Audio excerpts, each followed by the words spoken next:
ang hari ng H.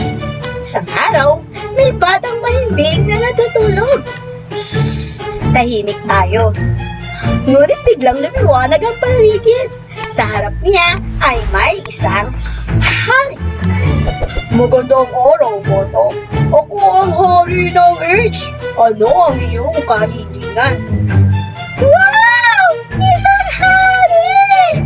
Gusto ko po ng mga bagay na nagsisimula sa tunog na o letrang H. Oh, magandang kahilingan yan. Bibigyan kita ng mga H o na nagsisimula dito. Mga pangalan ng bagay na nagsisimula sa letrang H. Ibinigay ng hari ang isang hagdan. Hagdan! Hagdan! Ginagamit ito para umakyat. Pangalawa, may halaman. Halaman! Halaman! Ang ganda ng mga dahon ng halaman. Sunod ay isang holen. Holen! Holen! Pwede kong laruin ito. Ibinigay din ng hari ang hipon. Hipon!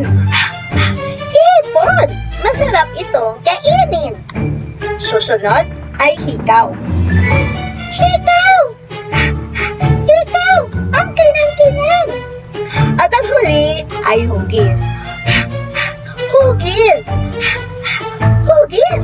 May bilog, kalisukat, at puso! Salamat po! Hari ng H! Ang saya ko po! Wala mo naman, aking munting prinsesa. Pero, nagugutom na ako. May isa ka pamili? Opa! Gusto ko po ng hamburger! Hamburger! Yummy! At sabay silang kumain ng hamburger. Nag-enjoy ba kayo sa kwento, mga bata? Ngayon, alam niyong na ang mga bagay na nagsisimula sa letrang H o tunog na hanggang sa muli! Paalam!